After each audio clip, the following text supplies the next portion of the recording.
कैसे हो भक्तों। माता रानी की कृपा से सभी अच्छे ही होंगे और अपने घरों में सुखी होंगे, संपन्न होंगे।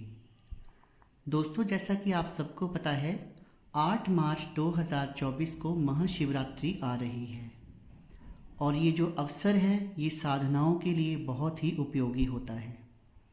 जैसा कि मैं अपनी हर वीडियो में आपको बताता हूँ कि इस मंत्र का जो जाप है वो आपने किसी शुभ अवसर से शुरू करना है। तो वो शुभ अवसर जो है उसमें मैं होली, दीपावली और शिवरात्रि का जिक्र करता रहता हूँ। तो 8 मार्च को शिवरात्रि आ रही है और मैंने अपनी पिछली वीडियो में, अगर आपने मेरी पहली वीडियो नहीं देखी है तो उसमें आप देख लीजिए, मैंने विस्तार से बताया है कि शिवरात्रि वाले दिन कौन से मंत्र जो हैं वो सिद्ध होते हैं। तो इससे पहले कि महाशिवरात्रि आए, आप पहले ही उन मंत्रों का चयन कर लीजिए जिन मंत्रों को आप सिद्ध करना चाहते हैं। मित्रों, आज मैं आपको एक ऐसा मंत्र बताऊंगा जो कि एक शाबर मंत्र है और इस मंत्र को सिद्ध करके आप भगवान शिव जो हैं उनकी सिद्धि प्राप्त कर सकते हैं, भोले बाबा की सिद्धि प्राप्त कर सकते हैं। वैसे तो हम सिद्धि जो है किसी भी इष्ट की नहीं कर सकते, ये जो है मैंने अपने वर्षों के अनुभव से समझा है। लेकिन अगर आप इस मंत्र को शिवरात्रि वाले दिन सिद्ध कर लेते हैं तो आपको भगवान शिव के गण प्राप्त होते हैं जो आपके कार्यों को करते हैं। तो एक शाबर मंत्र आज मैं आपको बताने जा रहा हूँ। इससे पहले कि मैं आपको पूरा विधि विधान बताऊँ और शिवरात्रि वाले दिन एक दिन में हमने इस मंत्र को कैसे सिद्ध करना है इसके बारे में बताऊँ, मेरा आप सबसे आग्रह है, जो भी मेरे इस YouTube चैनल सच्चे भगत पर पहली बार आए हैं और पहली बार मेरी इस वीडियो को देख रहे हैं, वो जो सामने लाल रंग का बटन है उसे दबाकर मेरे चैनल को सब्सक्राइब कर लें और बेल आइकन को प्रेस कर लें ताकि आगे जो मेरी वीडियोस आने वाली हैं उनका नोटिफिकेशन उन तक पहुंचता रहे और भक्त भक्ताई तंत्र मंत्र से संबंधित जानकारी जो है वो उनको मिलती रहे। मित्रों, मैंने जब साधनाएं शुरू की थी तो मैंने भी पहले बीज मंत्रों का उच्चारण शुरू नहीं किया था, मैंने भी शाबर मंत्रों से ही शुरू किया था, क्योंकि शाबर मंत्र जो हैं वो जागृत अवस्था में होते हैं। जैसे ही आप उनका जाप करना शुरू करते हैं तो आपको 3-4 दिन में ही उनका प्रभाव जो है वो दिखना शुरू हो जाता है। तो शाबर मंत्र जो मैं आपको बताने जा रहा हूँ, मैंने भी सबसे पहले इसी शाबर मंत्र का जाप किया था, इसे सिद्ध किया था। तो पूरा विधि विधान जैसे मैंने किया था वैसे ही आपको बताऊंगा और अगर आप भी इसी प्रकार से इस विधि विधान को अपनाते हैं और इस विधि को करते हैं तो आपको भगवान शिव भोले बाबा की कृपा जो है वो प्राप्त हो जाएगी, उनके गण जो हैं वो आपको प्राप्त हो सकते हैं। दोस्तों, भोले बाबा एक ऐसे ईष्ट हैं जो बहुत ही भोले हैं और थोड़ी सी पूजा से ही प्रसन्न हो जाते हैं।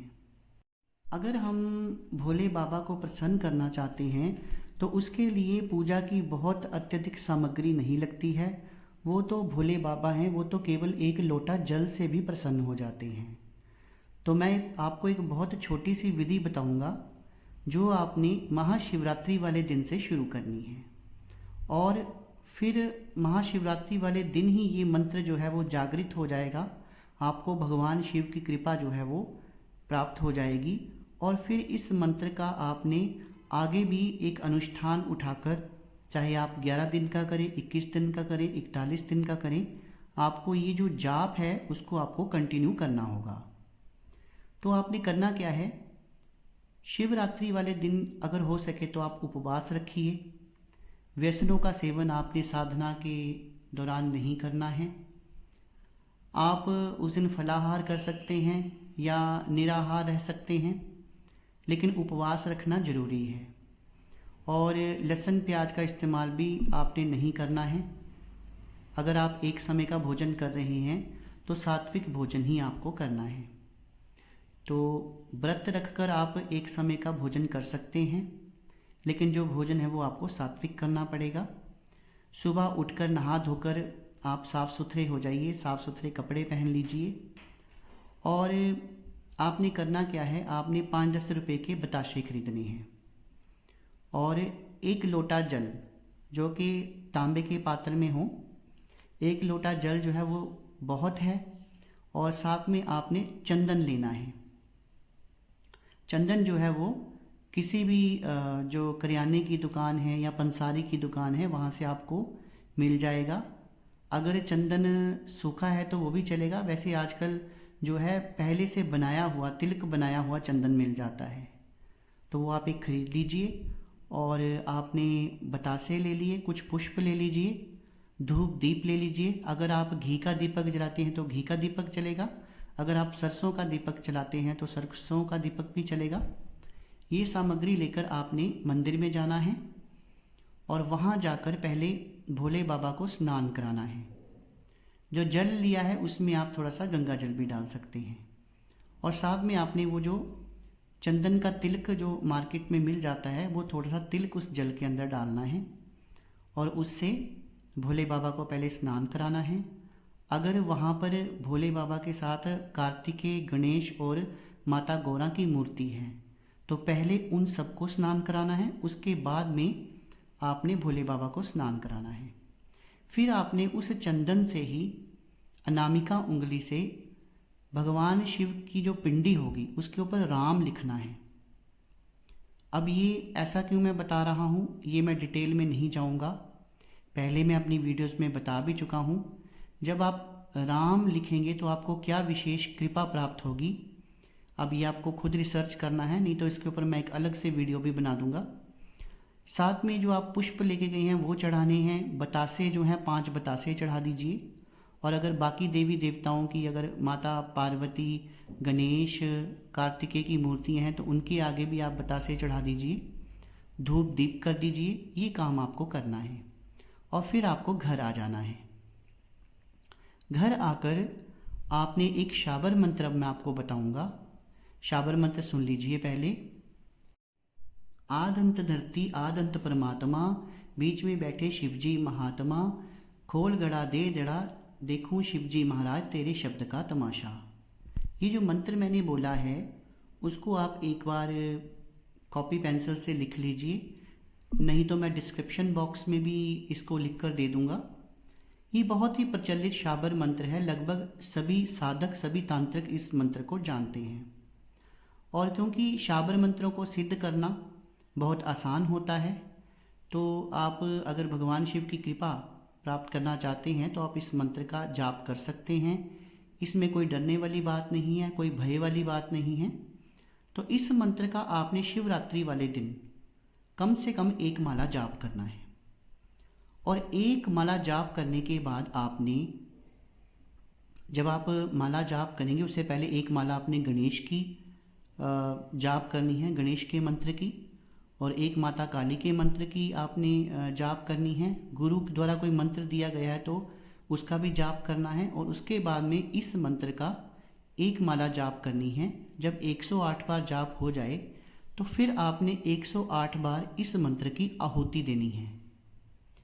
इस मंत्र के पीछे आपने स्वाहा लगाना है और हवन करना है 108 बार। जब आप इतनी प्रक्रिया करेंगे तो ये शाबर मंत्र जो है वो सिद्ध हो जाएगा, जागृत हो जाएगा। और हो सकता है कि 1 दिन की साधना से ही आपको कोई शक्ति प्राप्त हो जाए। अगर 1 दिन की साधना से आपको कोई शक्ति प्राप्त नहीं होती है तो आपने रोज़ आगे 1-1 माला करते जाना है। कम से कम 1 माला, ज़्यादा से ज़्यादा 3 या 5 माला।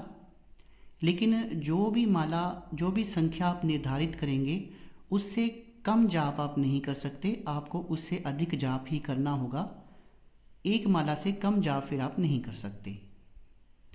तो अगर आप आगे भी 11 दिन, 21 दिन, 41 दिन की सेवा उठाते हैं और बीच में जो सोमवार आएगा उस पर व्रत रखना है और वही प्रक्रिया जो है, जो मैंने आपको बताई है, वो जाकर अपने मंदिर में करनी है। तो इससे आपको भगवान शिव की कृपा प्राप्त होगी, उनके गण प्राप्त होंगे, आपके जीवन में जो भी परेशानियां हैं वो दूर होंगी। और चाहे वो दरिद्रता का मामला है, चाहे कोई भी परेशानी है, आपकी परेशानी, जीवन की कोई भी समस्या है, वो इस मंत्र के सिद्ध होने के बाद धीरे धीरे ख़त्म होती जाएंगी। इस चीज़ का अनुभव आप स्वयं करेंगे। तो मैं तो आप सबसे यही कहूँगा कि इस शिवरात्रि के दिन कम से कम ये जो मंत्र आपको भगवान शिव का मैं बता रहा हूँ उसे ज़रूर सिद्ध कीजिए। बहुत कठिन भी नहीं है, बहुत ज़्यादा कोई विधि विधान भी नहीं है, तो कम से कम ये मंत्र ही आप सिद्ध कर लीजिए। तो आशा करता हूँ कि जो जानकारी मैंने आज आपको दी वो आपको अच्छी लगी होगी। और आपसे गुजारिश है कि अगर आपको मेरी वीडियोस अच्छी लगती हैं तो आप जो सामने सब्सक्राइब बटन है उसे दबाकर मेरे चैनल को सब्सक्राइब कर लीजिए। उससे होता क्या है दोस्तों कि जो हमारा एक छोटा सा परिवार है, सच्चे भगत परिवार, उसके आप सदस्य बन जाएंगे। और अगर मेरी वीडियो आपको अच्छी लगती हो इसे ज़्यादा से ज़्यादा शेयर कर दीजिए। आप लोग अपना कीमती समय निकालते हैं, मेरी वीडियोस को देखते हैं, उसके लिए बहुत बहुत धन्यवाद। शुभ रात्रि मित्रों।